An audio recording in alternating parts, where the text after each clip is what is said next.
and welcome to the Acronis CyberFit Summit. Please find your seats.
The general session will begin shortly.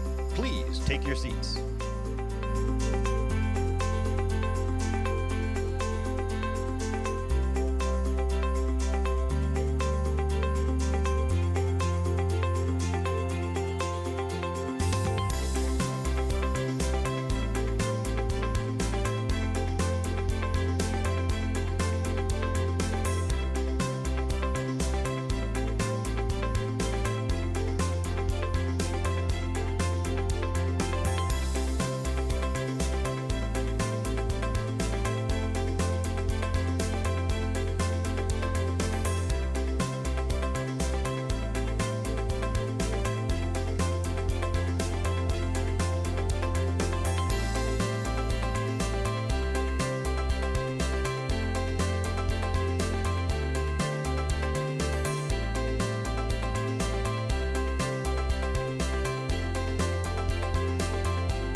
The digital world is full of challenges.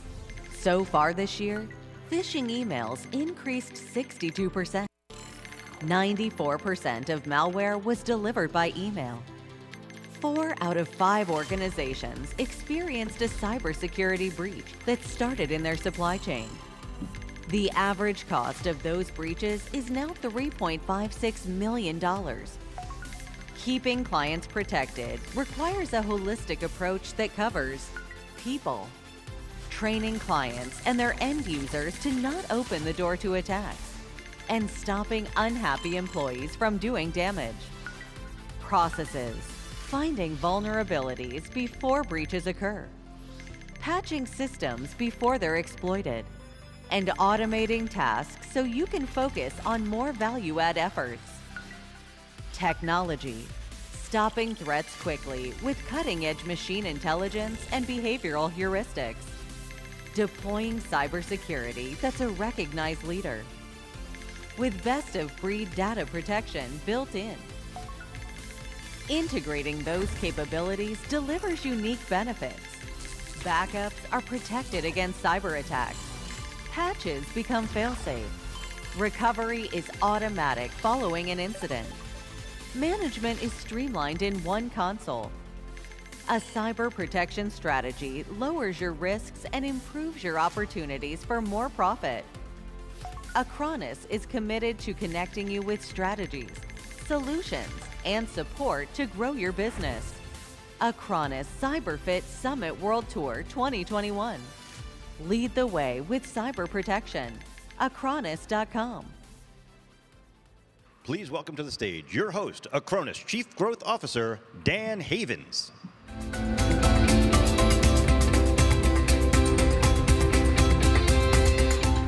Welcome everyone to beautiful Miami Beach. We're here at the Fontainebleau. This is our 3rd summit. I just have to tell you, I'm excited just to see people again. It is torture for the, yes, bring it in. It has been torture the last 20 months, especially for a personality like mine and the job that I have to do that from behind a screen. So it's nice to see all the people. Thank you for coming. I know there's some hoops we have to go through, and I appreciate you all putting up with that. We do have a very big attendance in the virtual world, so I want to thank them also. Some of them couldn't travel out here this time, and we're going to talk a little bit about more how this circus, this road show will go out, and we'll be able to be in other areas where they can participate. For those of you that are here, the connections that are made at an event like this are just as important as the education that you get. I mean, as much as we want to say it, it's just not the same as on Zoom.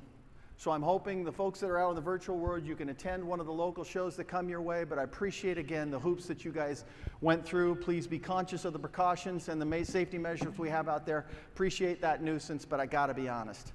Having a room, getting to stand up here and getting to see this many people, spectacular. If you haven't yet, download the Acronis app.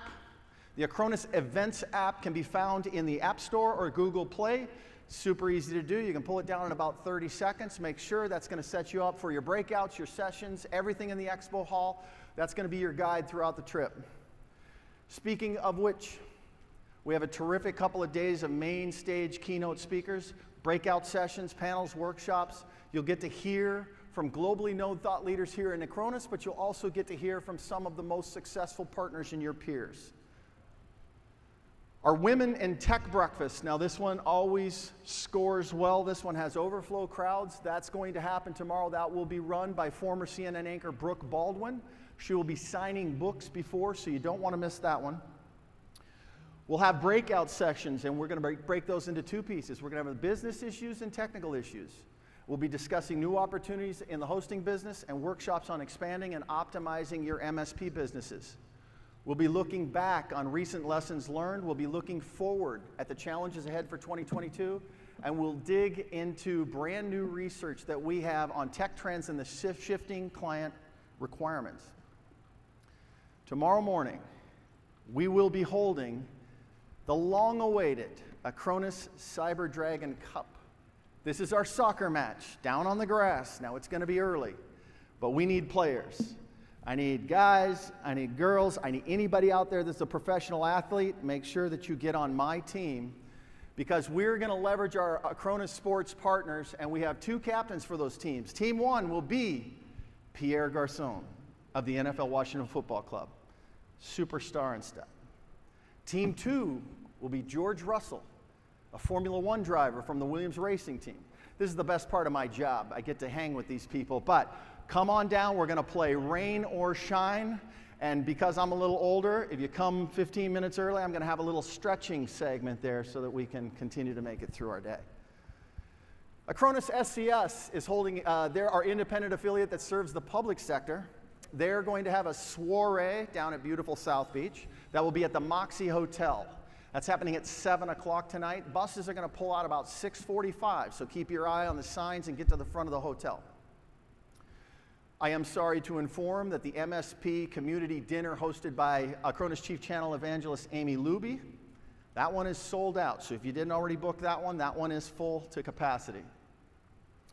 I also hope you can stay for the 3rd day on Wednesday. We're going to have our technical training and our sales certification on Wednesday by the Acronis CyberFit Academy. This is hosted by John McCarrick, and John never disappoints, so stick around for that.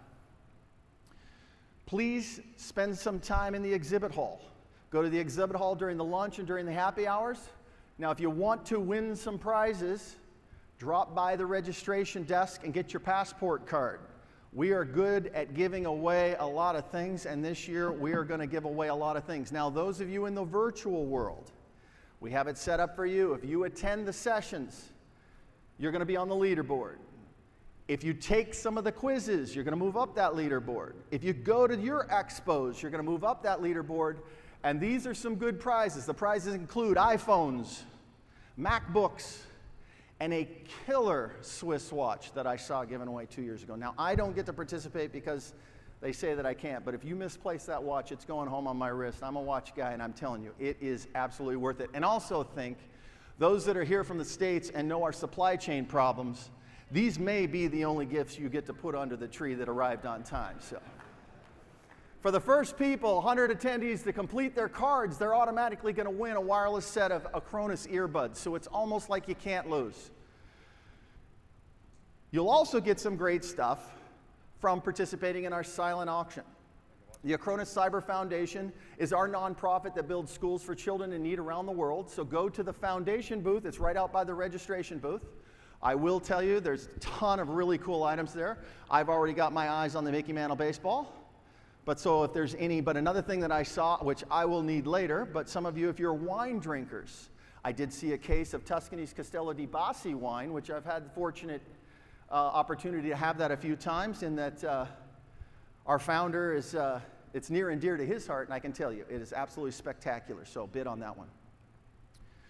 Before we get going, let me say that our colleagues and peers on this stage and in this room represent an enormous collection of experience, talent, intellect, innovation, and entrepreneurial drive. So I hope, better said, I expect that you'll take advantage of us getting to be together here today so that you can share your own knowledge and ideas and explore potential partnerships. That's what makes these things go and what makes them work. I know I'm excited. I get to see live people again. I get to see a lot of partners I've seen in the past. It's almost like a family reunion. It's wonderful. I hope we're headed in that direction, and I hope that can work for you too. This show is just one stop of the CyberFit Summit World Tour. We will be making 3 more stops, one in Switzerland, one in Dubai, and one in Singapore. You're welcome to come out to those events also, but those of you that are looking at this virtually, make note of one of those shows that you can participate, because we would love to see you. I speak for us all here at Acronis, including the 100+ folks that we brought just to service and make sure that we were here for you. I want to say welcome. I want to say thank you for coming, and we look forward to connecting with all of you during this term. So now it's time to get the show rolling. Our first speaker needs little introduction. Now, he dislikes me enumerating all about his academic achievements and his long string of startup successes, not to mention his technology investments and his education and philanthropy investments. But I will say, it is probably safe to say that this person is probably the main reason that we're all here in this room today. So if you would help me give a warm welcome to our Acronis founder and Chief Research Officer, Sergey Bolosov.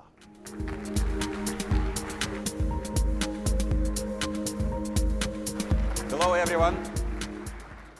It's a special day for me to open this event. It's a special day because it's the end of the journey which I have started more than 8 years ago. So here, I just want to introduce our new CEO. First of all, I wanted to talk about what happened 8 years ago. So 8 years ago, I came to run Acronis, and it was a completely different company. In fact, it was in a very, very difficult condition. And what I've tried to do is to come up with and to implement entrepreneurial structure in the company and entrepreneurial spirit in the team to recover it and to make it into what it was. And at that time, slowly, step by step, we come up with these 11 tenets, which I've tried to grill into the team many, many times over these years, which is ambition, initiative, empathy. Doesn't have to be positive or negative. You have to either like somebody or hate somebody, and you have to either, but in each case, you need to understand how they feel. Staying alert, being responsive, being detail-oriented, making decisions. It is always difficult when you transform the company, especially when you transform the company, but also when you build a company, to make decisions, because there is never enough information to make the right decision. And then never give up, high frequency, and passion and care. Now, we need to adjust it because I'm here to present you a new CEO of Acronis, Patrick. And I believe there will be a new set of values, which will be an evolution. And I want to focus on some of those values, which are very important to all of you. It's pragmatic, ambitious, perfection. These are three things which we want to be pragmatic. We want to stay pragmatic for all of you, our partners. We want to be very ambitious. We want to be by far #1 company which is offering cyber protection through service providers to all kinds of businesses. And we want to be perfect, because now we need to scale. We need to scale to many billions of dollars of revenue, and for that we need to be perfect. Why did we choose Patrick? It's pretty simple. First of all, he's a native-born service provider. He's in the service provider business even longer than I am. He actually started with what eventually became Host Europe and GoDaddy in 1997. Because he has been able to scale and grow organizations to many thousands of people. He ran more than 5,000 people organization in GoDaddy, almost $2 billion in revenue.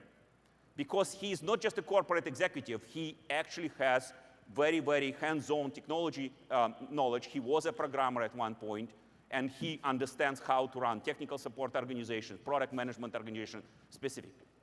What we need to do in the future is we need to grow number of products, grow number of models of cyber protection. So very important expertise is actually doing product management. And finally, he has been involved. He wasn't a CEO, but he has been involved. He was an officer of a service provider, one of the most famous service providers in the world, GoDaddy, which is a public company. With that, I want to introduce you Patrick Pulvelmiller. Patrick.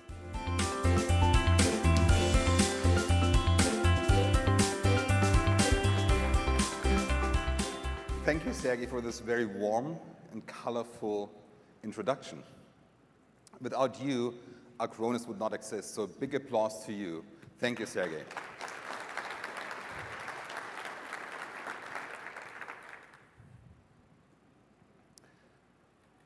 I've been in the service provider industry, as you just heard, for over 20 years. And 20 years ago, I did not have to worry about cyber threats. But I still had to take care of my customers' data, applications, or systems because of hardware failure or other issues. Issues I experienced more than once, but thanks to Acronis, I always had an image readily available, just in case. The world has changed a lot since that time. But two things have not changed. My passion to serve you and all other customers best.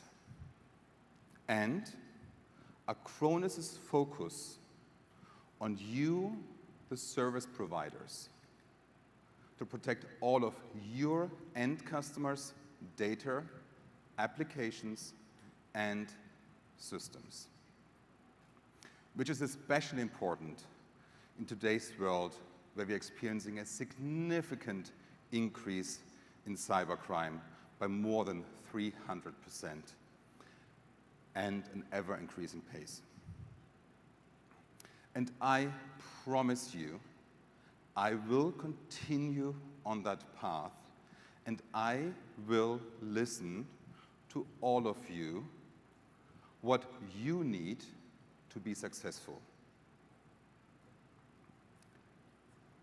We are significantly investing and will invest in our research, in development, in support, and in our cloud capabilities in order to protect you and your end customers from any threats which are out there today or tomorrow, no matter where you or your customers might be on this world. We are truly empowering you to protect your end customers and yourself. This is what I call cyber protection with the power of you, and I'm looking forward to talking much, much more during this keynote and later during the next 2 days to you about this topic. Let me now introduce to you Candid Wüst, our VP of Cyber Protection Research, 20 years cybersecurity veteran, author of an amazing book, holder of many patents, advisor to many governments around the world, and most importantly, a great, great person. Candid, please come on stage.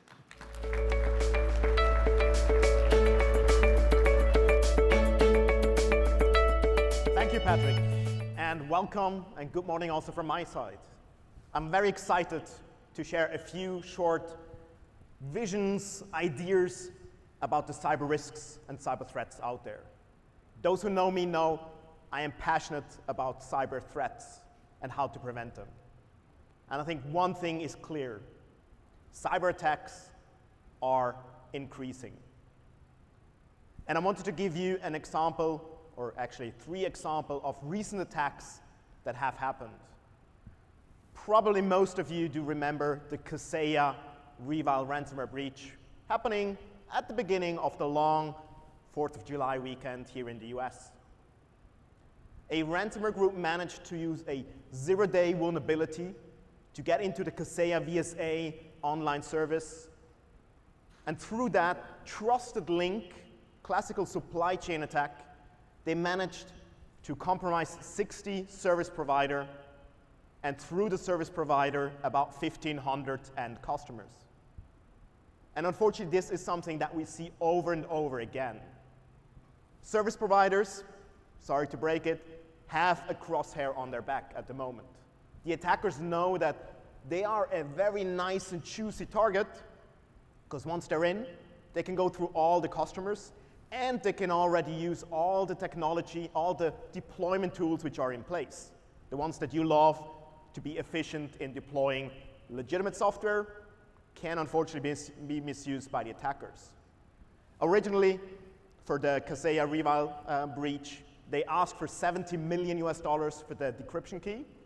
It got kind of down to 50 million, and in the end, the key was even available for free, but only after 2 weeks. And the question is, can you wait 2 weeks with your business not being operational? I highly doubt it. But the good news is, of course, Acronis CyberProtect did block this attack right off the box, proactively, without any updates needed. So our customers were protected on multiple levels here.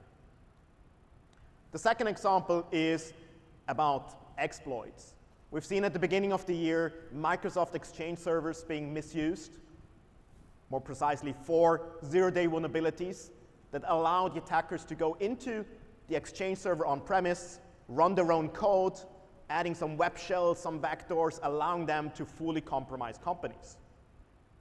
Yes, there were patches made available, but unfortunately, people think, well, I'm not really a target.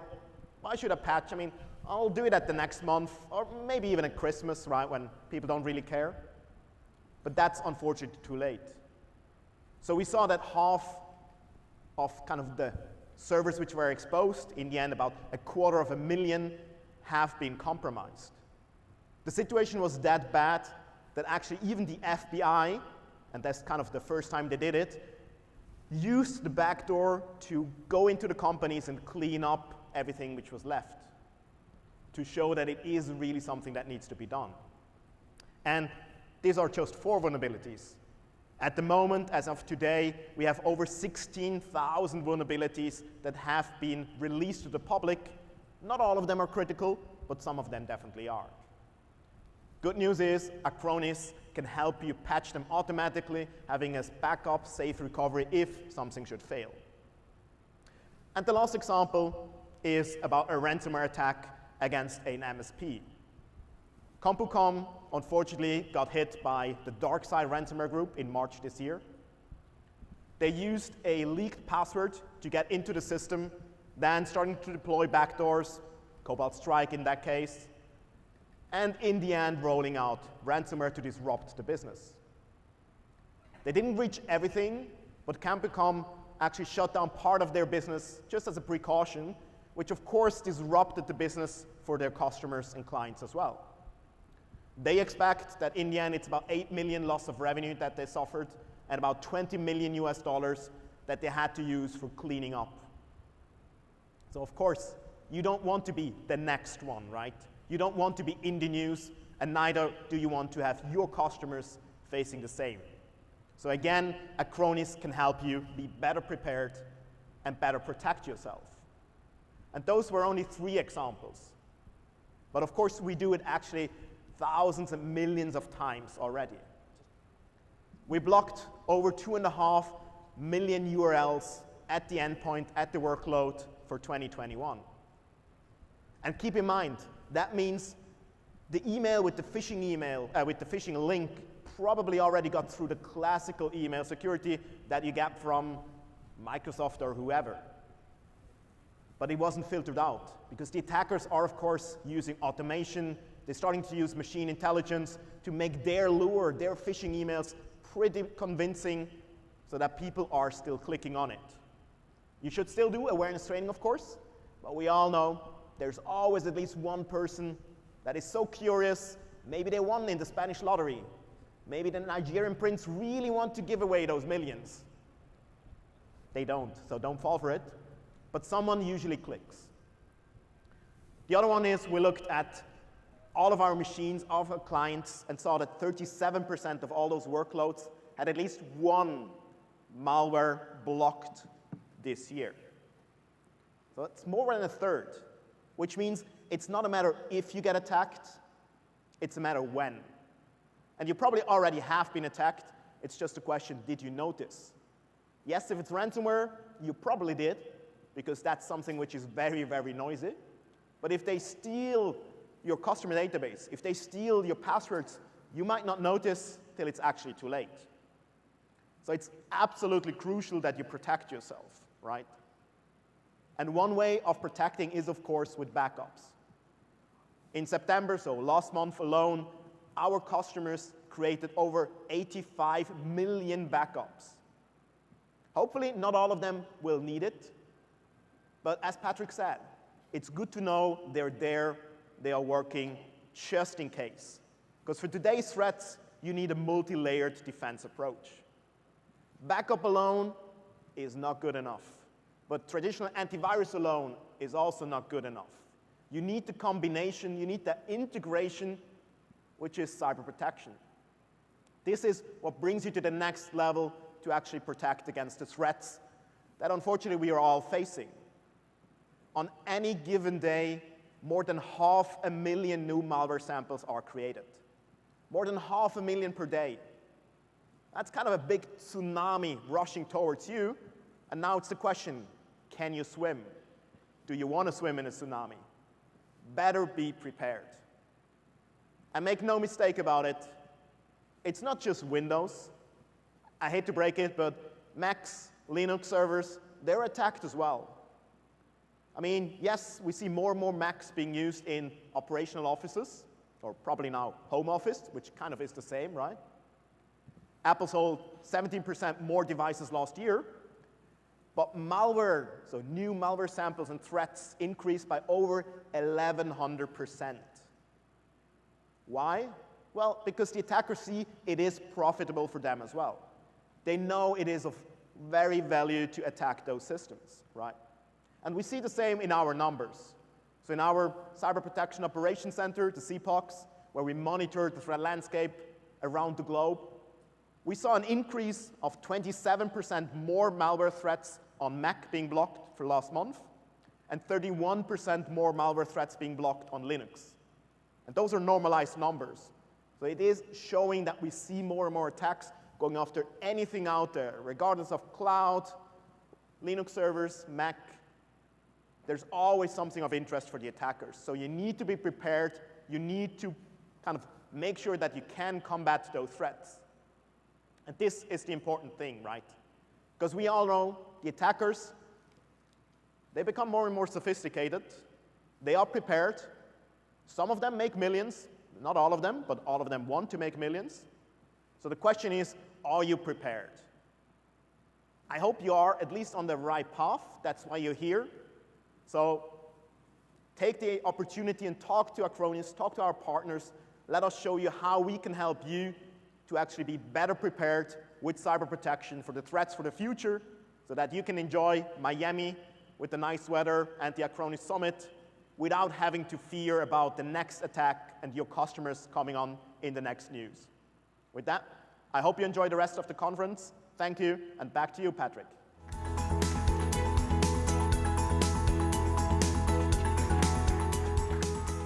Thank you, Candid. Let me now introduce you to Oleg Melnikov, who has been building cloud automation and virtualization since long before cloud as a word actually existed.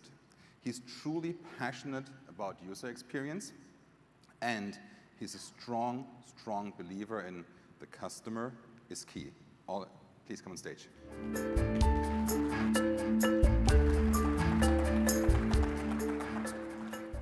Thank you all for coming to Miami. And I can tell you, I'm extremely, extremely happy. And if Dan Havens is extremely too happy, all of you guys here and see all of you guys online, I cannot even express myself how happy I am to see you guys in full, with legs, shoes, pants, skirts. Because for the last couple of days, every time I meet a new person, I have to do it like this. Okay, this is how you look in Zoom. Okay, you have legs. Anyways, at Acronis, we always had a vision of one-stop cyber protection product, which enables service providers to protect, manage, and recover with the fastest time possible your end customer environments to the working condition. And we manifested this through introduction of a product which is called Acronis Cyber Protect, with a single, tightly integrated product, through a single management console, with a single agent, which is extremely important, which is deployed on multiple workloads, through a single control panel, with a single protection policy, with a single customer and partner portal, with a single support portal, with a single support team, with a single marketing portal, and what's most important for Acronis, with a single bill to pay to a single vendor, us. We design efficiency of Acronis Cyber Protect. We design UX of Acronis Cyber Protect with efficiency and productivity in mind. And today, Acronis Cyber Protect supports about 30 plus workload types. We list them on a separate slide. And our goal is to support more than 100 workload types in the next couple of years. Frankly speaking, it's between 12 and 24 months. Acronis Cyber Protect wouldn't be what it is today without very, very feature-rich and very tight integration with whatever guys you're using today, whether it's a PSA solutions, RMM solutions, or cloud services, automation solutions. And we invested a lot into this, and we'll continue investing into this in the next couple of years. An extendable platform. You remember Acronis 10 years ago was a product company, then we became a cloud company. Now we're turning ourselves into a platform company, because once we launched this Genie in 2019, which is called Acronis Open Platform, Acronis Cyber Platform, we cannot put this Genie back in a bottle. We're seeing a lot of interest from MSPs, from cloud distributors, from cloud aggregators, from system integrators, from SVs who are developing completely new types of protection. They're coming to us and they're asking us to integrate their product into our platform or to integrate our service into their product. And this is what we're going to continue and heavily invest in 2022 and the way beyond. To support our initiative, to support our vision of a single product, in 2021, we significantly changed our product portfolio. If before it was a bunch of different products, it was different editions. From now on, we have only one product. This is the only thing you need to remember. Acronis, Cyber, Protect, Cloud. That's what we're selling. This is a unique product, which is, again, tightly integrated. And we change the licensing and packaging of the product in such a way that from now on, instead of selecting a licensing level per customer or per partner, you can do it on per workload basis. You can select very flexibly the level of protection you need for each workload, and you can do it by combination of so-called advanced packs.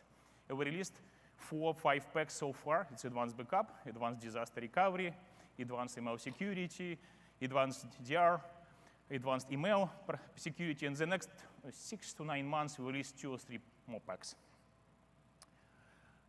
One of the examples of new workload types we released support just in the past months is the support for MariaDB and MySQL. If before we supported only mainstream, huge commercial databases, now we stepped into open source world, and from now on you can backup one workload, and then you can flexibly restore either full workload or one database or multiple databases or a single table or multiple tables. You can even export database into a set of files. Another important improvement is our integration with VMware Cloud Director, and I keep calling it VMware Cloud or VMware vCloud Director because they keep changing the names. It's very hard to follow it, so it's called VMware Cloud Director. So if imagine you build a hybrid infrastructure for your customers, and one of the first questions your customers will ask, but what about protection? What about backup of my environment? And Acronis helps you to answer this question because what we did this year, we implemented tightly integrated Acronis Cyber Protection Console directly into VMware Cloud Director console. So now your customers can initiate backup, restore, recovery directly from the tools they're using on a daily basis, or you're using on a daily basis. Also, you have a full control over which organization will have the self-service control panel, which one will not have it, which user can do what. It's very, very granular. And also, you can control the usage, who is using what, who is not using what. New licensing and pricing, which we introduced again this year. I'm really, really excited because a lot of our partners, they list Microsoft 365 as a leading product they're offering to their customers, to their end customers. We introduced a flat licensing, or I would say per seat licensing in 2021, which means from now on we charge only per seat, and unlimited storage, unlimited Acronis hosted cloud storage is included with the seat. So we charge you per seat in two cases. Seat is protected by cyber protection, by backup, or seat has access to shared resources, like for example, folders, groups, or SharePoint Online websites. We're not going to charge for things like devices, equipment, rooms, or guest access to shared resources. Next significant improvement we released just recently at the beginning of the summer in our partnership with a company called Perception Point. We released a product called Acronis Advanced Email Security for customers who are using Microsoft 365, Google Workspace, or Open Exchange, or on-premise Exchange deployments. You would be able to protect your customer domains from malware, from threats, from ransomware attacks by very, very simple integration. You just go into your tenant, customer tenant, you enable advanced email security, you provide a couple text strings for configuration of your mail server, you are done. Your mail is protected. Next improvement is disaster recovery. You know that you have to protect your customer environments in case of man-made or natural disasters. But moving one way, it's only half of the job. What you have to do, once your primary site is recovered, it's up and running, you have to keep your business up and running. You have to move your DR'd environment back to primary one. And this is exactly what we delivered in 2021. From now on, our advanced disaster recovery module, our advanced disaster recovery pack, allows you to fully automatically, incrementally move your DR'd environment back from the cloud onto your primary environment step by step. Fully automatically, without monitoring, without anything. It's done automatically. With level 2 VPN support and level 3 IPsec support, we also provide service providers with great flexibility, very high level of flexibility in terms of what kind of network configurations you guys can support for your customers. And at any moment of time, combination of L2 and 3 IPsec VPNs allows you to support different network configurations, and you can be sure that your customer environment will be connected to the cloud no matter what. Show cyber protection value. It's a very, very simple slide. We know that cyber protection fight is a very tough fight. As Candide was telling us, everything is changing every day, everything is changing every minute. But unfortunately, it's a very invisible fight. It's kind of, nobody knows about it. It becomes invisible until it becomes very, very visible. In some cases, it becomes public, and if you're a big company, it can even end up on the front pages of our newspapers. So what we've done in 2021, we released a piece of functionality which I believe extremely valuable for service providers, which is executive reports. This report can be configured and can be sent automatically to customers. It will demonstrate the value you as a service provider delivering to your customers. You can select which section can be sent, how often it can be sent. It will help you to grow your business and also to reduce the churn. Next is efficiency and productivity. We listen to you, and we know from you guys that it takes a lot of time to keep the Acronis agents updated on hundreds and thousands of workloads that you're protecting for your customers. What we implemented in 2021, fully automatic update of Acronis agents on all workstations, on all workloads without any human interaction. You can plan it, you can schedule it to fit into your maintenance windows. You can do it fully automatically, so no need to switch from tenant to tenant, go initiate upgrade, then look for alerts, look for warnings. No, it's done automatically for you by Acronis Cyber Protect. And another feature which we did in terms of improvements of efficiency of productivity of your people is a switch between customers. Because you know right now you have to go to management console, select the tenants, and go to cyber protection console where you configure services to change the level of protection or maybe to look for alerts. From now on, you don't need to do it. You just go to Acronis Cyber Protect console, select one customer, configure services for them, and after that, switch immediately to the same screen, to the same configuration on another customer, and continue doing whatever you were doing for one customer, you continue with another customer. It's tremendous savings on your time and time of your technicians. We're not stopping here, so a few things is basically kind of teaser for 2022. This is what we're going to implement next year is one thing, we will introduce a management of protection plans on the service provider level, which means instead of going into each customer, into each tenant and creating separate protection plan, you will be able to just create one plan on your level and then use this plan to protect workloads and protect the customers one by one, or group of customers, a group of workloads, so all of your customers, or all of your workloads. So no need to jump to each particular customer. And last thing, which I believe will be a very big hit, is we will introduce in 2022 a single management console. Because right now you have to log into management console to manage your customer tenants. You have to log into Acronis Cyber Protection console to manage your services. You have to log into partner portal. You have to log into support portal to file your tickets. You have to log into marketing portal to get MDFs or register deals. In 2022, we're planning to continue unifying this, and by the end of 2022, we'll have just one console with all this above-mentioned functionality in one place. Self-protection. While our software successfully protecting you as a partner and your end customers, it's extremely important for our software to protect itself. And we're doing it by introducing two significant pieces of functionality. One is immutable storage. You cannot imagine every time we talk to partners, immutable storage was at the top of everybody's mind. Because if a user, by mistake or with malicious intent, was deleting a backup, it was going forever. From now on, when the user, by accident, and again, or in malicious intent, with malicious intent, will delete the backup, it will not be deleted. It will be just marked as deleted. And if a user will change their mind later on, they can easily access deleted files, deleted backups, directly from the Acronis Cyber Protect console without filing a ticket to Acronis. And second thing is the password protection of installation. We know that we're hiring more and more IT people. Overall level of IT personnel, I would say, staying on the same level, sometimes it even going down. So it becomes a very big problem for everybody. And very often, less experienced people can even uninstall the important components of the system. And what's worse, they can uninstall even cyber protection software. So what we implemented in 2021 is a password protection for Acronis agent. So from now on, a user with malicious intent or by mistake wouldn't be able to uninstall our software without providing a special password. We started integrations. We started 2021 just with few integrations. We integrated with Connect Voice Automate. We integrated with Autotask PSA, which is now data.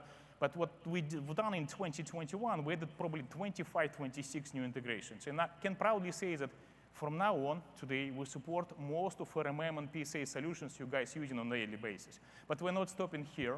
We continue investing a lot. We have a special team who are doing integrations. We will continue doing them to cover not only leading RMM and PSA solutions, but also niche solutions and country-specific solutions moving forward.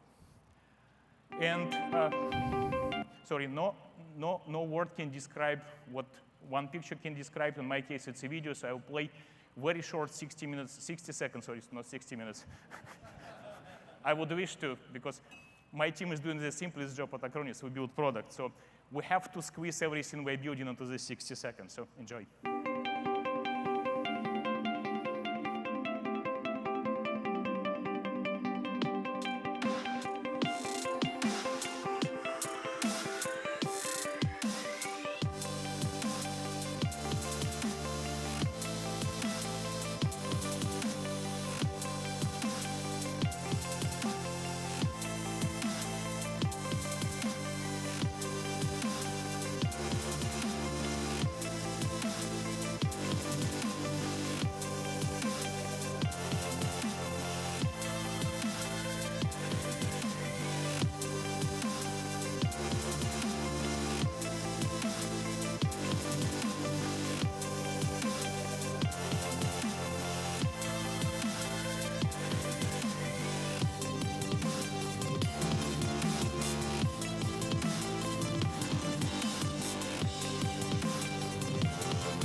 And if you want to learn more, today at 2:45, I will have a full session about what's coming in 2022. Thank you.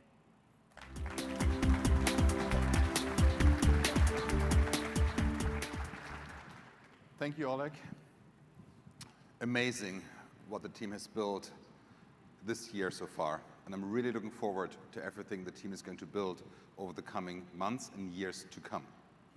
I shared with you earlier my vision with cyber protection with the power of you.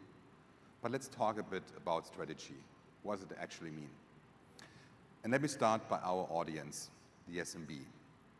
All the businesses out there are confronted with a higher and higher pressure to digitize, which is frankly a great thing for two reasons.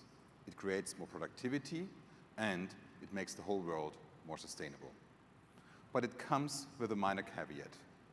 Through the digitization, these businesses are all exposed to more complexity. And they're exposed to more cyber threats. To make things even more challenging for the end customers, they're also really struggling to find and retain the right talent to protect them. This is the reason that they are more and more looking at all of you for help, advice, and protection. And we are here to help you to protect the end customers. We are offering the best localized solution around the world. Today already, we offer you our solution in 26 different languages. This makes it most comfortable for your employees to pick and choose whatever language they might prefer, but it's also important for your end customers to receive the report in a language they feel most comfortable with. We also offer you an outstanding TCO. This allows you to always stay competitive and reap a bit more benefit for you personally. We did some calculation where we compared the right solution with the right quality for each of the segments we can protect you against with our combined solution. And with us, you have savings of up to 57%. I was really aiming for the 75%, but we are not that far yet. And finally, and you saw this from Oleg earlier, we really wanted to make as easy for you to use our tools and services as possible.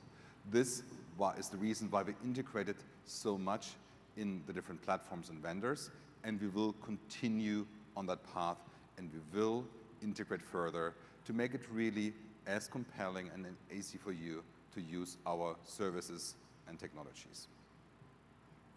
In order for you to be able to support your customers anywhere around this world, we have built over 38 different cloud locations already.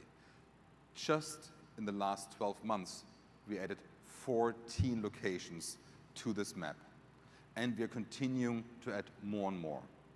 This allows you not to worry about items like data sovereignty or regulatory items, because you can always keep the data in the region where your customers' endpoints, your customers' workloads might be, which you want to protect.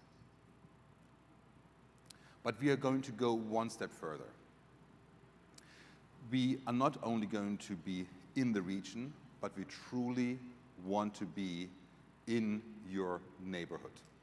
We want to be as close to the workloads, the data, the systems, the applications you're protecting as possible to really boost the performance. And we're going to start with that initiative, which we call Cyber Network, in the US this month. By this, we will get to hundreds of locations over the course of the next 1 or 2 years, because we really want to be very, very close. This will also allow us to provide you with significant performance boost, and obviously, we are not only providing you this one platform, we are also connecting with all the key cloud providers out in the world directly. So whatever data your end customers might have on some other clouds, we can directly connect and have the best performance possible to protect all the data, applications, and systems. But we thought more about how to help you, the partners. And as such, we are currently collecting all the different features you truly need to really connect with us, from direct traffic to direct port connections. We are really able and will be able to provide you all these different features. And the right people are here in the room to have some one-to-one discussions with many of you, what you also aspire for us to provide you. Because, as I mentioned earlier, we are here to serve you, to provide you the solutions you need to be successful. But there's more.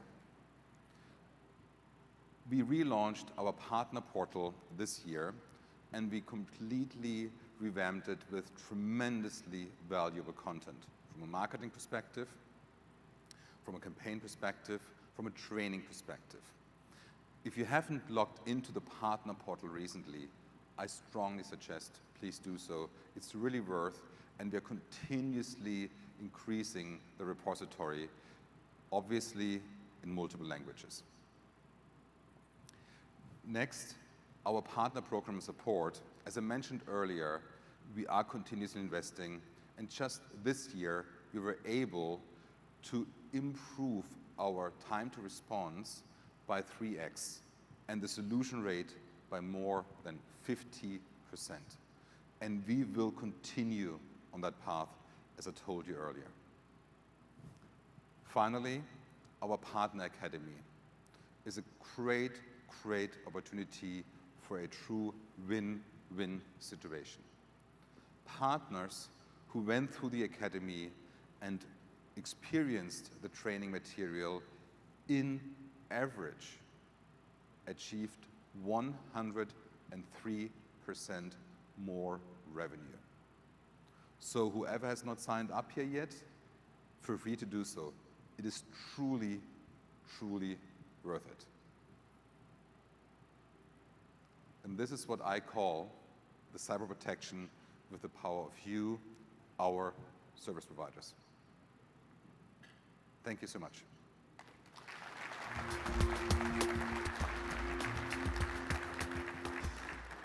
So let me introduce you now. Dan Hill, co-founder and CEO of Ubistore, has been in the business for more than 20 years, a passionate tennis player, and a great, great person. Thank you on stage. Thank you very much. Thank you. As Acronis' largest managed service provider, we use over 20 plus years of methodology in assessing our customer environments, designing backup and disaster recovery solutions, and implementing them using best practices. And so our main purpose of doing this is to reduce our customers' downtime and improve their recovery outcomes. Customers have growing concerns over ransomware and or attacks and business outages, and they are desperate for security services. You just can't have a backup conversation anymore without talking about security and disaster recovery services. They have a need to protect their remote workforce, and the lack of resources and expertise to adopt new technologies, and especially the processes associated with them. A lack of talent availability was cited more often than most barriers, such as security and implementation costs. They just don't have the expertise to handle this. Small and mid-sized businesses are typically short-staffed, and their resources are spread so thin that it's almost impossible for them to be strategic. Now is the time that MSPs need to be their trusted advisors. The lack of customer talent and customer demand for these services make this time the perfect time. It's the perfect time for MSPs to bring these services to market. Disaster recovery as a service has never been so cost efficient. I had 8 minutes, perfect. That was Today, with Acronis' cyber cloud, it's allowed Ubistore to be, it's enabled our customers to tier their servers into different service level agreements. This has allowed us to be more cost competitive during the sales process. It's allowed us to build our customer relationships, and it's also increased our customer retention, all because we're bringing more value to the data that we're already protecting. When our backup-only customers come up for renewal, we look at these contracts, and our team really focuses in and offers them more disaster recovery solutions, more security solutions, and this allows us to increase our monthly recurring revenue for these customers. We're seeing 50 to 80% increases on renewals for backup-only customers. Ubistore has been able to do this by leveraging these features to traditional backup only. Services such as doing disaster recovery plans for our customers. We build out their run books for them, and we organize and orchestrate their annual disaster recovery tests. They don't have time to do this, and it's all additional revenue for MSPs as well. This combination of disaster recovery and security, all as a managed service is good for any size business and organization. And the singular Acronis platform offers so much flexibility around this variety of customer requirements, and includes this broad set of capabilities. Ubistore is supporting all types of customers across the globe in the SMB market. We have customers with a single server. They might have a handful of workstations and they're using Office 365, to customers with 100 servers and 50 terabytes of data to protect. We also have state and local governments, which are typically short-staffed and short on budget, but they need the security requirements that Acronis brings to the table. And the best part is now we have additional compliance capabilities with the new Acronis SCS Cloud. This is going to help us really go after this market, and we're very excited about it. We also have international customers that leverage the global scalability of the Acronis data centers. Recently, we acquired a customer that's leveraging 5 of these data centers. They have 13 locations across Asia Pac and Europe, and we're rolling them out. This will climb all the way up to about $60,000 worth of MRR for our business. And we couldn't do it without Acronis. And what's the best part about this is with Acronis supplying the infrastructure, Ubistore doesn't have to make this type of investment. We can make this investment into our people. We can invest in sales and marketing to grow our business. Acronis allows us to bring these services in one single platform to our partners and our customers. Thank you very much.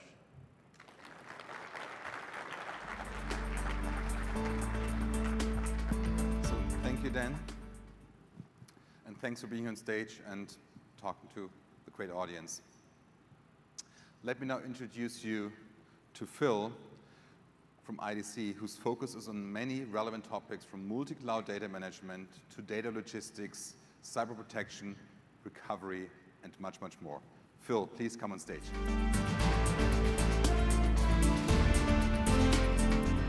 Thank you, Patrick. I appreciate the kind introduction, and it really is nice to be in front of live people again.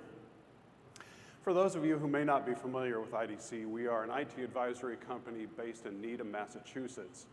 We have about 1,100 analysts who've been in business for more than 50 years, and those 1,100 analysts worldwide cover just about every aspect of IT. I like to say that we're an inch wide and a mile deep in what we do. And I've been covering data protection since about 1997. I became an analyst in 2000. And this cyber protection, I find, is really one of the defining moments in our industry. And so what Acronis wanted me to do today is to give you guys a little bit of the higher level picture of this marketplace, to give you some statistics that we found through our research, and to kind of put it into the context of what you're doing with Acronis. First thing I would tell you is that about 90% of organizations use the cloud for some portion of their data protection. Now that might kind of seem like a duh moment, but for those of you who are focused on that cloud environment, I would think that's pretty good news. Because what it really tells you is just about every organization that you talk to probably is a prospect for the kinds of services that you have. Now, we've also found that about 60% are what we would call a multi-cloud environment, meaning they use Azure or Amazon or Google Cloud and private cloud. And they do that because of the application environment that they have. A lot of it is around SaaS, where these applications are driving them to use multiple clouds.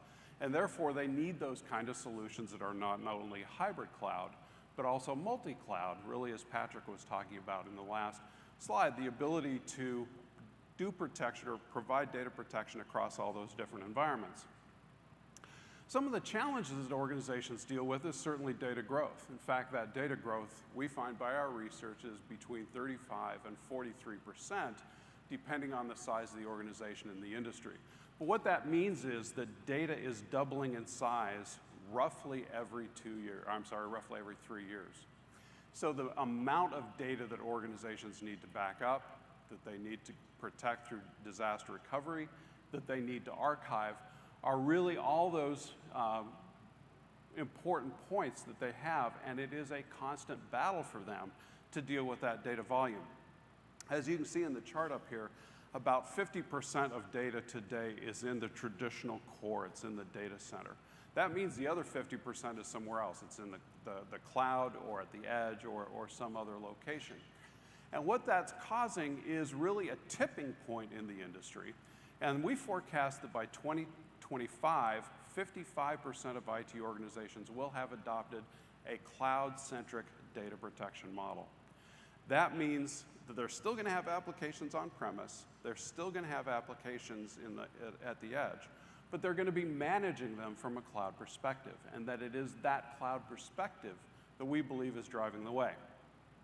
When we're talking about cyber protection, I want to give you some additional data. And you've seen some interesting statistics earlier from Candide in terms of the amount of attacks and where they're coming from. I can tell you from our research, 93% of organizations admit to having been attacked by malware. I like to say the other 7% either don't know it or won't admit it, because I believe that number is much closer to 100% than the 93%. At the same time, we found that about 50% of organizations have suffered some kind of unrecoverable data event. That is the cardinal sin of data protection, of not being able to recover data, and yet 50% of organizations have suffered some kind of outage such as that. Now, the one that scares me the most is this last one, and that is for those organizations that had been attacked by ransomware, only 13% were able to continue business without paying the ransom. The other way to look at that is 87% of the organizations had to pay some kind of ransom. And I got to thinking of this kind of in the context of Acronis, and I thought of this marketing campaign for him. Maybe he's like, some cyber bullies are out on the schoolyard. There's this poor little victim in between them. They're going, should have had Acronis, should have had Acronis. I don't know, Guider, what do you think? You like that? Well, actually, now you know why I'm not in marketing. But it did kind of occur to me that it is that kind of data protection that you need to protect you. And what we found also in our research is that the average amount paid for a ransom was about $250,000. And of course, Candide had some astronomical numbers, and those numbers do exist out there. There's some that are literally in the millions. But on average, it's about $250,000 per attack. The reason the organizations are so concerned about it is the consequences of ransomware are simply extremely dire.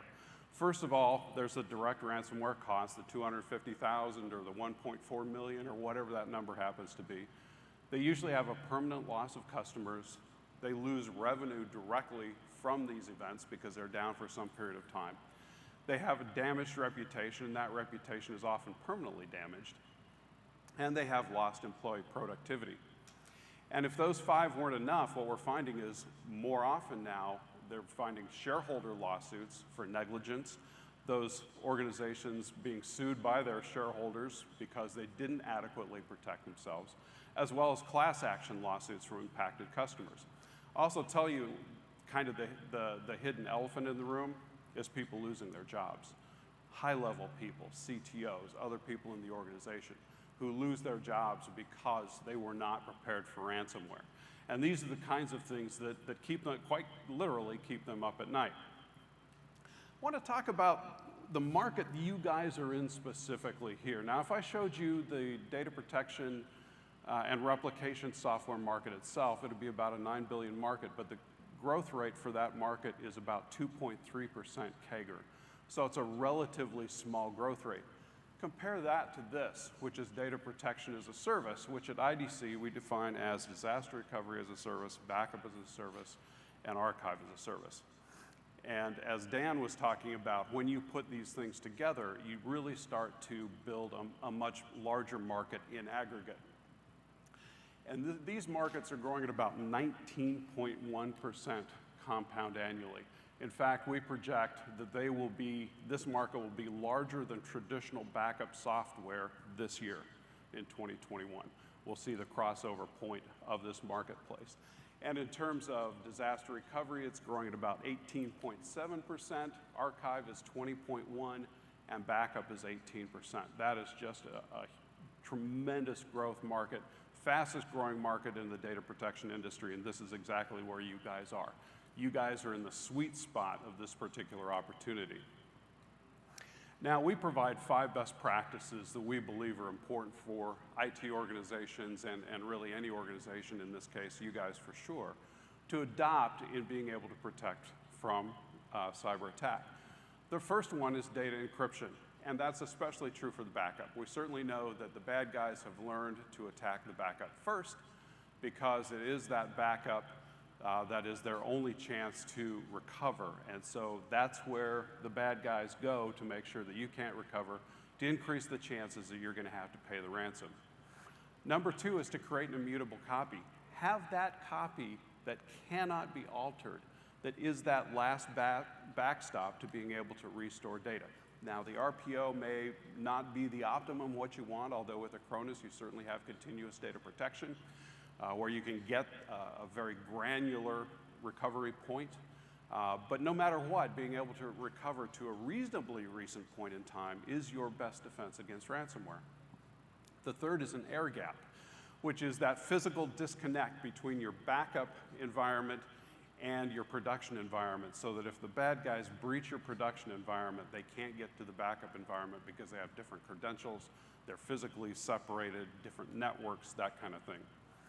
The fourth is a 3-2-1-1 backup strategy, and I think everybody's familiar with the 3-2-1, 3 copies of the data on 2 different types of media and 1 copy off-site. Well, the extra copy is offline on-site and off-site offline. So those are the 2 ones, and that really ties into the air gap that we're talking about in terms of that kind of strategy. And then the fifth is having the ability to scan your backup before you restore it. Once again, the last thing you want to do on a restore is restore the malware. So being able to do that deep scan and being able to find and get away from the malware not restored is critical. So let's put this in the context of Acronis. Certainly data encryption, check. Immutable data copies, check. Now air gap and 3-2-1 backup strategies, that's you guys. Those are the processes and the operations that you guys put into place. So you have those, you've got check, check, and then the malware backup scanning, of course, that's Acronis again with their deep scanning of the backup copies. So when you take those 2 things together, and to me, this is kind of what Patrick is really talking about in terms of the power of you, the power of the relationship between the 2 organizations. It really does take both Acronis and the service provider to provide these best practices for IT organizations. Now, I'll also say that AI and ML are playing increasingly important roles. And yesterday I had an interesting conversation with Patrick. He said this year, Acronis has filed something like 60 different patents, 60 new patents, many of those around AI. I believe if you really want to hire the best AI talent, hire the hackers, because those are the guys who are developing the AI, and I believe that this battle is going to be an AI battle. We simply can't constantly be on defense, only reacting to the attacks that the bad guys take on us. We have to be able to be proactive, and the only way to spot anomalies that have never before been seen is through AI and ML. And so I think Acronis is going towards that, and I believe that they are filing many of those patents around AI to bring that fight straight to the bad guys. So in terms of cyber protection requirements, certainly have to be able to protect the organization in the core, at the cloud, and at the edge. That's where people operate. It's just not one or the other. And you need to be able to facilitate that shift from an on-premises environment to a cloud environment. Now, nobody's going to call you up and say, hey, I need to talk to you about shifting from the core to the cloud on my data protection. It's simply going to be an evolutionary process. You will lead them in that process to where you will gradually build them out, and they will simply find themselves one day with that kind of architecture. But you have to be prepared for it. Fourth is have integrated backup, DR, and archive. That's how you take advantage. And honestly, once you have one, it's not a heavy lift to go to the others. And then finally, have that assured best practices of the 5 practices that I have. I can tell you when I talk to IT organizations, they conflate data protection and data security. I kind of, being an old school purist, I look at them as different, but now when I talk to people about data protection, they often mean data security. They are no longer looking for one data protection and one data security protection and figure out how to integrate the 2. They want an organization that can give that to them all in one simple, easy to manage, easy to implement, easy to install package. So I hope that's given you a little bit of overview of the market. Again, I'd like to thank Acronis for the opportunity to speak with you guys today. I'll be here at the conference and would love to talk to people. I love the feedback that I get from these, so please stop by. Patrick.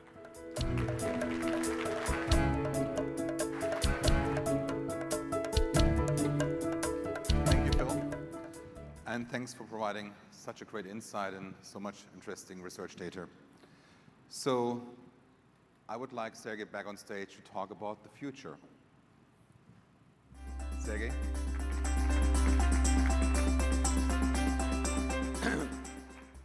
Now I have a new role, and in my new role, I can talk as long as I want and show as much information as I want on any slide, and can practically talk about topics as crazy as I want. And that's really great because everything else is done by Patrick.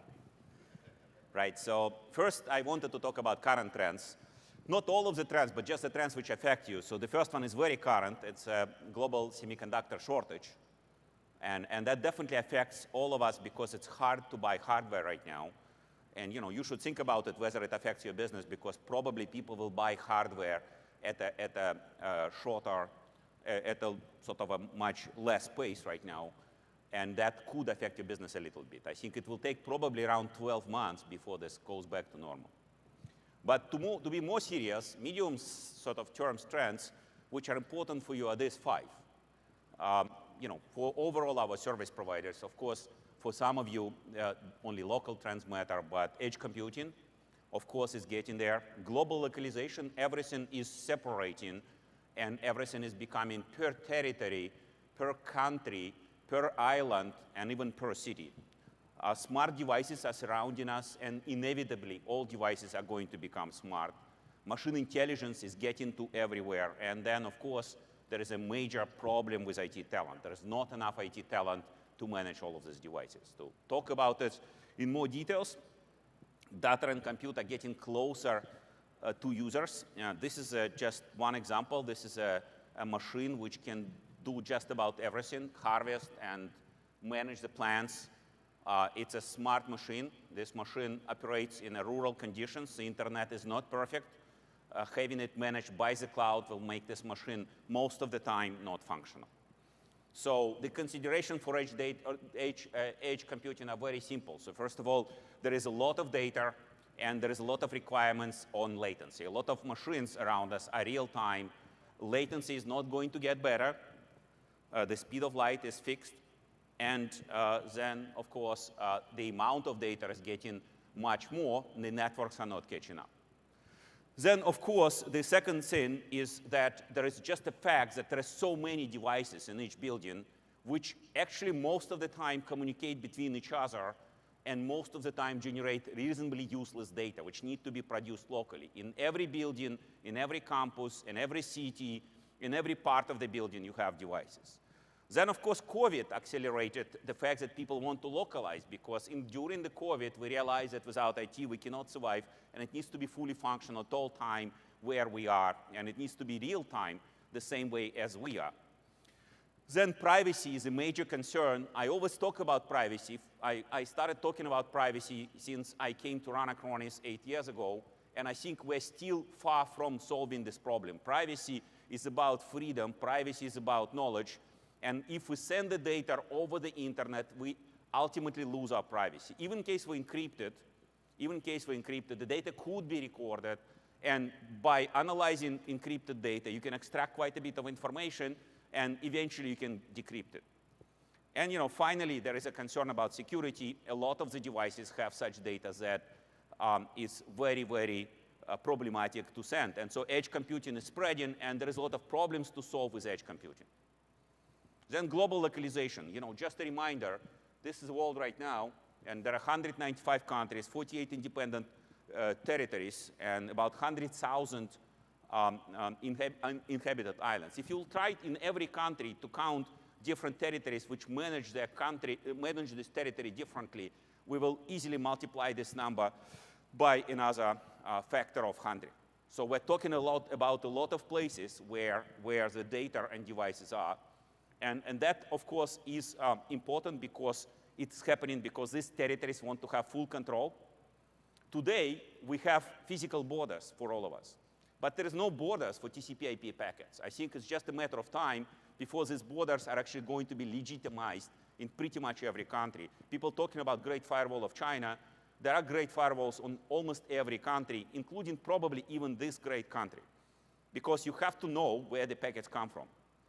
Then another thing which is interesting, we have all these global companies, and these global companies, they're seemingly being run as a one big global corporation where IT was decided in a central IT organization.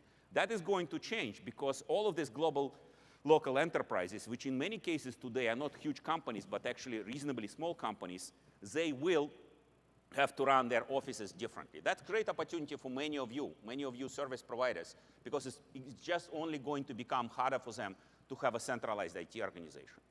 Another thing to remember about global localizations, people always forget that only 18% of the world speaks English.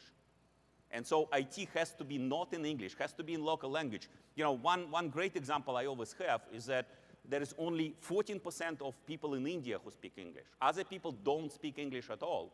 And I believe, as such, we have to adapt our services, our support, and our products to be local. And of course, there is all these considerations about security, privacy, enforcement, and so that means that separates the world to many territories. Then smart and digital devices. I think it's a simple situation. It's just a matter of time before people will actually stop knowing how to produce not smart devices. This is, IWC watch, which is produced in Schaffhausen. And, IWC watches can have up to 400 parts. And interesting thing about Swiss watches is that Chinese can do and can copy just about everything, but they don't bother actually copying Swiss watches. They actually make their own watches, but they buy parts from Switzerland because they don't have the expertise making Swiss watches. In the future, people will not have expertise making non-smart devices. That means that you will have smart devices everywhere. That means that every device which surrounds us will be smart. This thing will be smart. It will have a computer inside. It has a processor right now, but this thing will be vulnerable to internet attack. During my presentation, somebody will be able to connect to it and to hack it and to do something which I don't want to do with the presentation. Then I want to remind you about 3 different types of smart devices. So first of all, recently there is a term which was coined in the industry about killware. Killware is about malware which can actually manage devices, which can actually affect human lives, like cars or like infrastructure, and so on and so forth. So this is just a matter of time. All of these things need to be managed. I don't see a lot of our service providers today managing such devices, but that's just a matter of time. Then healthcare is all getting to become digital. All the devices in healthcare are becoming digital. Today, there are still a lot of mechanical devices, but it's just a matter of time when the doctors, for example, stop using surgical instruments, will only use robots to do operations. Robots simply better than surgeons to do operations. And it's better to give a person a robot and to have a program in between having a surgeon to operate this robot, to make an operation. But that means this thing becomes a device which needs to be managed. Of course, industry around us, buildings, cars, roads, factories, airports, railway stations are all actually becoming digital. And so all of that is actually requiring to be managed. And again, with all of that, we have major security and privacy concerns, because now we're talking about intervention of a digital world into a physical world, and from a physical world to a world of humans directly into our health and to our bodies. Machine intelligence, of course, clever machines bring new benefits and new threats. So the clever machines are everywhere. This is just an example of clever machines which are first appeared at home and now in the offices. And the fact of the matter is that there is lots of achievements recently in machine intelligence. Machine intelligence is a field which exists for just about close to 70 years, right? So in some form, but there is a major revolution and evolution and developments in machine intelligence which are happening right now, partially because people use machine intelligence to actually improve machine intelligence. What can you use it for? Well, very simple 2 things. That's what we do in Acronis.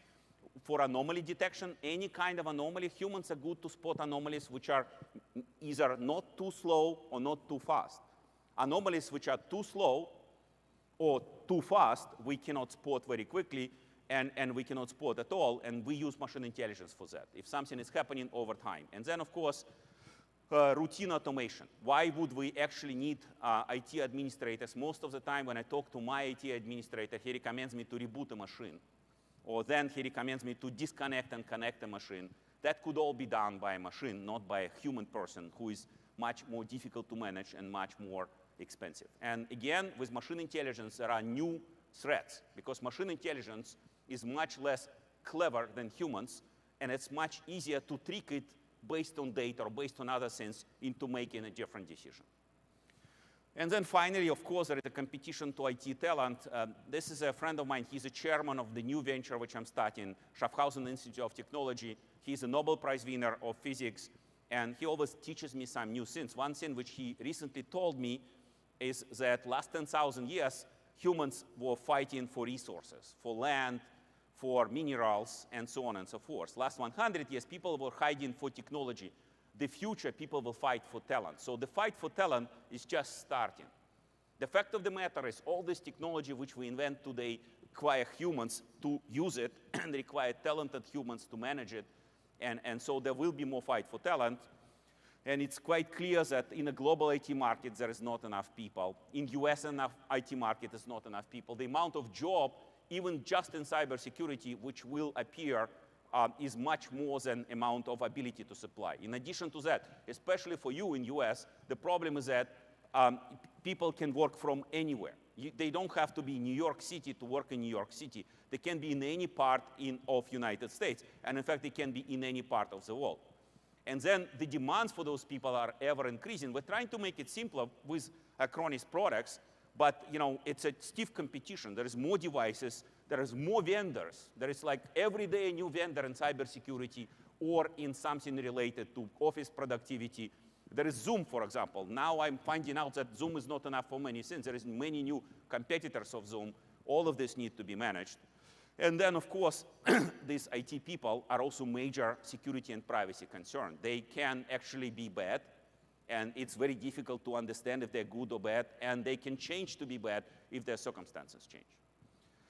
So now I want to talk about, very quickly, about what I'm going to do right now. Besides Schaffhausen Institute of Technology, I'm going to focus on my new job description in Acronis. I'm not leaving Acronis. I'm with Acronis pretty much full time.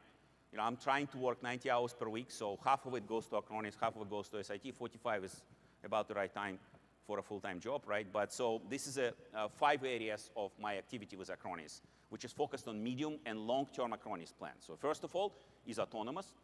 Of course, making everything using machine intelligence. Everything we use in Acronis should use machine intelligence. Second is going beyond cyber.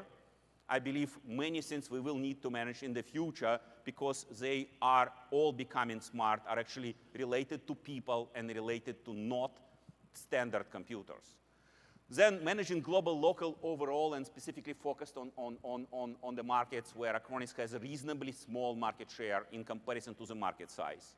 Then enterprise, and that's one of the things which Acronis will do. Acronis will focus on enterprise in a medium and long term, will provide complete set of products to go to enterprise. I want to point out, we want to go to enterprise together with you. We don't want to go to enterprise alone. Our key weapon is relationship with service providers, with our partners, and also improving knowledge of market for Acronis.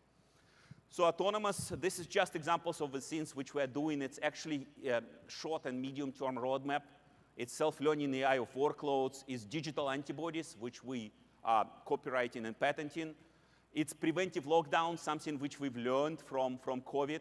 It's proactive backup and failover, something which we always wanted to do and are doing already to some extent. We can do it much more often. We can make the backup policies dynamic. Today, backup policies are static, so you set them up and they're there. What they really need to happen is that backup policies need to evolve according to certain rules, dependent on the circumstances around them. At the good times, you can only back up once a week. At the bad times, you might need to back up every second. And then many, many, many things in the future. Then, talking about autonomous, sorry, this is 2 times the same slide. So going beyond cyber, that's another focus for Acronis. So basically, we need to understand that the problem of security is a holistic problem. It is not just about controlling the device and controlling the network. It is also about controlling access to the physical devices, access to the facilities. It's also about controlling the people who work for the company. It's also about controlling network devices. And more importantly, it's about controlling all those smart devices around us. You know, all of those smart devices like vacuum cleaners or fitness machines, they are computers. And if they are penetrated, then at that point, they become a good base for further attacks.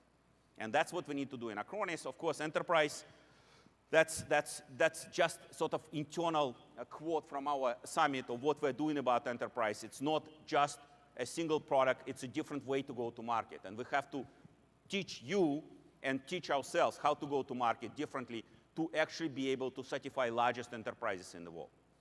Then again, we want to work with service providers. And so any of you who want to try to sell to larger customers, customers which has more than 1,000 people, employees, more than 10,000 employees, I would very welcome your feedback, what we need to do and how we need to help you. And again, it's not just about products, but it's also about what we do together to go to market. Then there are starting geographies. Of course, we have started this in the places where we have the most market share, which is German part of Europe and actually Singapore. But we are expanding it globally. Then, of course, to sell to enterprise, we do need to work with analysts. And so you've seen IDC on stage today. We're going to work with Forrester and with Gartner. And we will need to teach them why using service providers and doing cyber protection is the best way to go about protecting enterprise. And many, many features of integration with slightly different products and softwares. Global local initiative, this is, again, it's part of our internal strategy, which we are happy to share with partners. It is about the fact that we need to manage all of the data centers globally, to have geo-redundancy, to provide full control to local service providers. So many of you perhaps focus on your geography, but if you want to expand your business, you can use our local teams in those markets. Also, very important part of our strategy is that we want to provide local disaster recovery. That means local today is in every country and in every language. What happens in the future, it's in every territory. What we see more and more happening in many territories is that the customers want to know to where they recover. What I see more and more with sensitive customers today, they want to know in which Amazon data centers they actually run. They don't run in Amazon as a cloud. They talk about Amazon South, Amazon West, Amazon Southwest, and so on. And of course, competitive pricing, very different in different markets. And so if you go to a different market with us, you can ask for better pricing. Then the last thing which I do as a chief research officer is market knowledge. That's something, again, coming out from our internal offsite, is what we want to be the main center of the world of the expertise about service provider market. We want to know about each type of a service providers. We classify 5. Managed, most important for us. Hosting, very dear to us because of our heritage. Network, which is telco and ISP. Security service provider, which is new market for us with our security products, and cloud service providers. We want to separate them by size, by number of customers, by number of partners, and by many other criteria. We want to understand that each service provider is local. It's local to each territory, and even in case we deal with a single brand in the service provider market, the way they do business in the different countries or different territories could be different. We want to be able to know all of the dynamics of service provider business. And by the way, we're happy to share this information with you. If you ask about what is happening in your territory, we might give you quite a lot of information. And of course, when we're talking about service providers, we're talking about these specific services. Today, backup, disaster recovery, remote management, security, and hosting. We want to know everything about companies which are offering these services to customers. So, then I can talk about something crazy, and this is a future trends. This is a future trends for the next 10 to 20 years or 30 years. And, the interesting thing about these future trends is quite a lot of those trends, even though I've been speaking about this, the first time I had this future trends slide was 10 years ago, and I was standing on the stage. It wasn't here, but I was passing the realm to the new CEO of Parallels. And interestingly enough, many of the things which I was talking about then has actually happened already. And so general intelligence, quantum technology, intelligent materials, hybrid reality, and life engineering. So these are longer-term trends. Just to update you, and just to have fun, general intelligence, this is something which is going to happen in the near future in slightly different way on how it's presented in science fiction movies. So sensory augmentation will be able to feel what robots feel. Agility augmentation will be able to use exoskeletons. Understanding language and emotions much better. Today, in fact, we're quite limited in understanding language and emotions. We understand each other relatively badly, and we can do it better with machines. Brain enhancements, so we have many limitations to our brain today. Our brains, for example, don't remember speeches very well. For example, if I ask any of you to repeat my speech from right now, word by word, intonation by intonation, you will not be able to do it. It's very easy to teach the machine to do it, and it's perhaps easy to enhance your brain with this. And of course, brain-machine interfaces. Quantum technology, again, something you would learn soon a lot. So this is really these 5 parts of quantum technology. Quantum sensors, which are most precise, most power efficient, smallest, and so on sensors in the world. Quantum communication, which is in fact only way to communicate from A to B and be sure that nobody recorded your data. Because as soon as somebody is able to record your data, they will be able to eventually encrypt it if they come up with the right encryption mechanisms.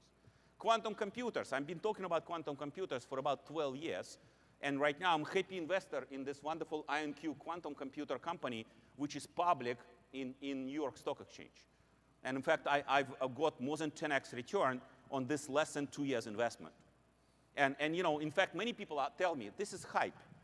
This is not hype. This company has $15 million in revenue this year and plans to have $500 million in revenue in 2026. And will probably have more than 60 next year. And so it's not hype. It's a real company which provides real computers. And quantum machine intelligence, why is it important? Well, I want to remind people that machine intelligence is a funny thing. Imagine you have just your computer and you use some algorithm to teach it to play chess. Just your iPhone, if you teach it to play chess and it will learn to play chess itself, it will achieve certain level.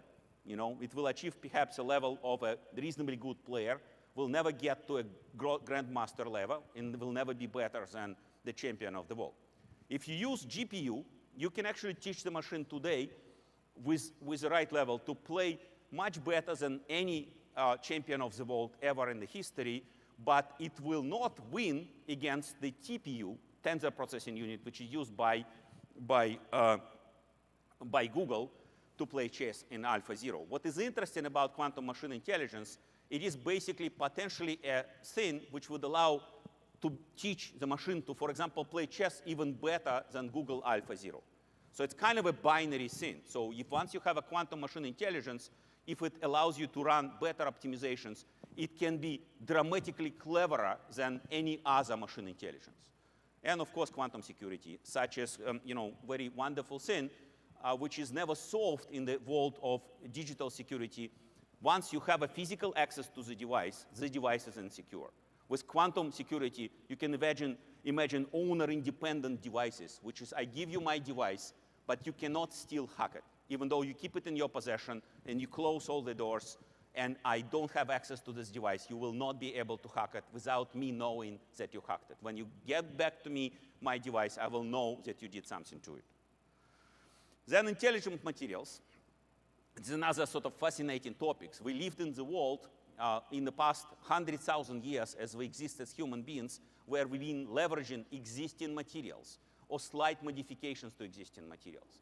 The reality is that you can actually build today, you can envision a mechanism where you build materials from different components, listed here, 0D, 1D, 2D, 3D, live components, combine them in a very complicated ways, layer by layer, atom by atom, molecule by molecule, create multi-material level functionality. That means that materials will behave in a certain way. Today, materials are static. They don't behave. The only materials which behave is living materials. We are all living materials. If you drop your DNA into cell, it will grow to a full human under some conditions. And then, of course, self-assembly, that's exactly growing. And so effectively, eventually in the future, we will have living materials. Instead of actually building a building, we will grow the building. And instead of repairing the bridge, we will feed it something, it will repair itself. The next thing, of course, is the hybrid reality. This one is a slow one coming. Just like general intelligence, you may think that it has been promised right around 25 or 30 years ago. But it is slowly happening, and it will happen. So virtual reality, augmented reality, metaverse, enhanced perception will make us all being able to leverage things which we cannot touch. Will make us all be able to be much more productive, for example, working in remote environments. And this, since they happen in sort of a paradigm shift, single step, once a virtual reality and augmented reality glasses will become the right level of quality, which is just a matter of time, just a matter of maybe 3-5 years, it will suddenly become possible to not have this conference in a physical way and to yet make a full appearance of the conference in the physical. You just have to see it in your glasses. Not today's, and life engineering is the last one in my link. It's basically this main thing about the fact that we all believe that aging is part of life, but in reality, aging is the worst disease in the world. There is this book I recommend all of you to read. It's actually 2 years old book, but it's still pretty current, and it talks about the fact that over time, over the next 10 years, many countries will accept that aging is a disease. We're all sick with aging, and so you can use machine intelligence to significantly improve drug discovery. You should apply a multidisciplinary approach. There is a lot of efforts in cellular engineering. There is a lot of efforts on making healthcare more difficult, and so as a result, we can slow down aging. I think in the next 25 years or 50 years, people will start living hundreds of years. And again, all of this comes back down to what you guys do, and I was thinking, what does it mean for you? So future is different and diverse. And so I have to tell you what to do, right? I mean, as a chief research officer and a founder, and that's what I come up with. I mean, first you can sell short Bitcoin, because once the quantum computers are available, all the Bitcoin is actually going to be decrypted and irrelevant. All of the Bitcoin of the world today is based on the fact that you cannot decrypt it, but with quantum computers, it's quite possible that you will be able to decrypt it. So if you have Bitcoin, just sell it. Become gardeners. So learn how to grow things, because in the future you don't need to actually build networks. You can just grow them. You can just sort of use water or some other materials, and the network will grow. And so you have to learn this sort of tedious work of the gardeners. Any of you guys here have gardening as a hobby? You see? Okay, you're ready for the future. Book a space in hybrid reality. Today hybrid reality is free, right? It's amazing, but if I make a hybrid reality copy of Schaffhausen, the headquarters city of Acronis, I can actually own any buildings. In the future, that will not be like that. Hybrid reality will be sold, and modification will be copyrighted. And so you have to book your space in hybrid reality. You have to book your space in the metaverse. Today, you probably have a home. Do you have a home in the metaverse? And then get ready for 100-year-old IT people. That's important. You will have like 100-year-old employees. Today, we believe that they are about, on the average, 45 to 55 years old in this industry. In the future, you'll have 100-year-old IT people. Perhaps a solution for the talent problem. And finally, you will have a much better situation. You don't need actually to be replaced by a CEO. You can be replaced by a robot. When I've shown this slide to Patrick, he actually complained and asked me to put it not replaced, but augmented. So the CEO will be augmented. So that will be for sure a good decision to have a new CEO. Well, to be serious, we have to always stay ambitious, but stay pragmatic. And so I just want from my side, still me and my partner have close to 50% of shares of Acronis, more than 50% of voting shares. And so what I want you to do, just this simple 5 things. So first of all, use Acronis Cyber Platform. So try to develop applications and modify applications on top of Acronis Cyber Platform. Then use Acronis Academy. Acronis Academy is using the software which I built in SIT. I'm highly interested in making Acronis Academy by far the best learning academy in the world. I need your feedback. We're ready to train your people in just about everything, both in Acronis and in my new venture, SIT. Sell advanced specs. Selling advanced specs will generate natural flow on requirements on Oleg, who is very proud to talk about, our CTO and our chief product officer, on what we need in advanced spec. Today we have, couple dozen in the roadmap. We can build more advanced specs. We can make them better. We definitely feel that advanced spec users are much stickier and much more profitable for both for you and for us. Increase your CyberFit score. We are very, very serious about this CyberFit thing. Just to make sure that that I'm serious about it, I have to remind you that when I came to run Acronis, there was a problem of thinking that I'm only there for 6 months and I'm going to be only changing myself to somebody immediately and then selling the company for peanuts. To accomplish convincing everybody otherwise, I made a tattoo on my shoulder. I have Acronis tattoo on my shoulder. So Acronis will stay with me for life. I'm not leaving Acronis unless they actually eliminate the tattoo. Now with CyberFit score, which is a weird thing, I have another tattoo now. It's a CyberFit here, so it's not going to go away. I want everybody to be CyberFit, and we can pay for your tattoos. Here in Miami, I made my first. If you want to make a CyberFit tattoo, we'll pay for it. And let's sell to enterprise. Help me to understand how to sell to enterprise better. We have all these enterprise companies like Veeam, like CrowdStrike, like Palo Alto Networks, how to defeat them together. How to not defeat them by us, but how to defeat these CrowdStrike guys and these Veeam guys and these Palo Alto guys and the other guys, Veritas guys, and so on and so forth, together in a large enterprise. Thank you very much.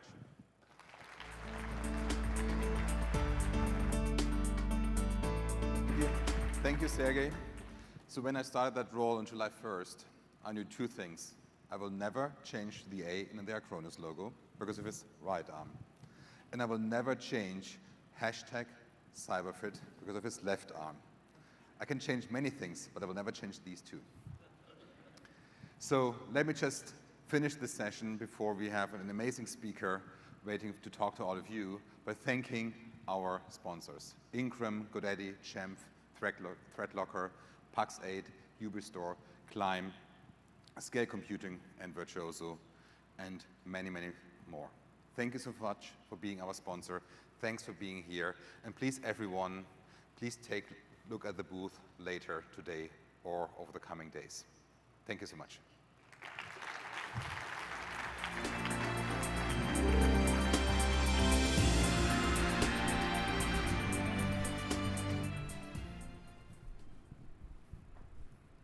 Thank you, Patrick. Thank you, Sergey. Appreciate the insights and the commitment. Next, we're going to roll a video for a company. We're going to roll a video for Jamf. Now, for any of you here in the audience that have Apple products, you have the desktops or MacBooks or anything, this is the group that you're going to want to get to know. So let's go ahead and roll that video.